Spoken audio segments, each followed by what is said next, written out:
Hello guys, welcome to my YouTube आया channel. था। इसके पहले पीएसयू स्टॉक्स पे भी उन्होंने एक रिपोर्ट निकाली थी, वैल्यूएशंस महंगे हैं।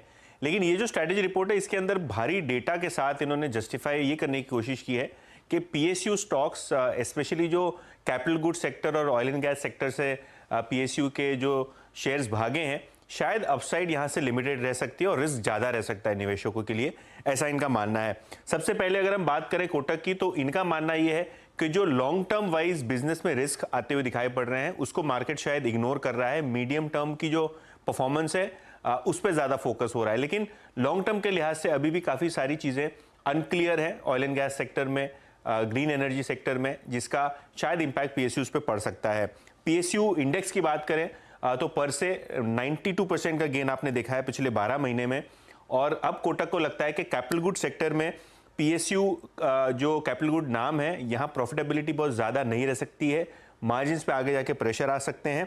और अगर हम बात करें वैल्यूएशंस की, तो बीईएल यानी Bharat electronics, BHEL, Hindustan aeronautics, आपके स्क्रीन के ऊपर एक टेबल आएगा जहां वैल्यूएशंस अगर आप देखें 2019 में जब मोदी जी का सेकेंड टर्म था टू द करंट वैल्यूएशन, आपको चीजें महंगी दिखेंगी।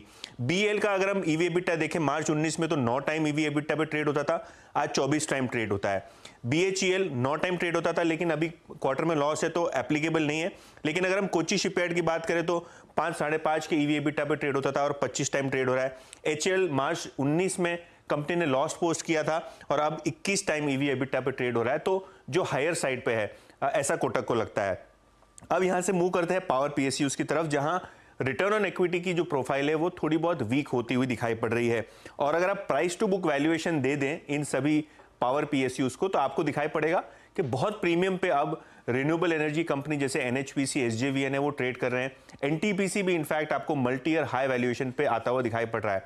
और वो टेबल आपके स्क्रीन के ऊपर आएगा, जहां एनएचपीसी की जो प्राइस टू बुक थी मार्च 2019 में, वो थी 0.8, अब 2.5 time price to book trade हो रहा है।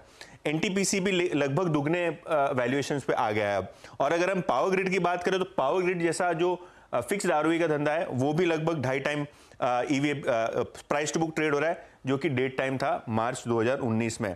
ऑयल मार्केटिंग कंपनीज, यहां भी अगर आप देखें तो कोटक का मानना यह है कि पिछले दिनों जो क्रूड में वॉलेटिलिटी थी, उसके कारण पेट्रोल डीजल के सेल्स पे वॉलेटिलिटी हुई। और अगर हम नुकसान की बात करें तो अर्निंग्स बहुत ही हेवायर होती हैं ऑयल मार्केटिंग कंपनीज की।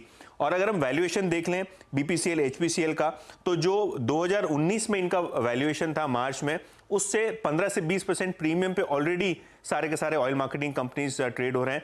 और अभी करंट वैल्यूएशन देख लें तो फॉरवर्ड बेसिस पे बीपीसीएल, एचपीसीएल और आईओसी, इन सभी के जो पीज हैं वो एक्सपैंड हो चले हैं। खास करके बीपीसीएल और आईओसी 10 के पी मल्टीपल पे ट्रेड कर रहे हैं, जो कि कोटक के हिसाब से काफी महंगे हैं। और आगे जो ग्रीन एनर्जी का ट्रांजिशन है, इसका भी एक बड़ा रिस्क मार्केट इग्नोर कर रहा है।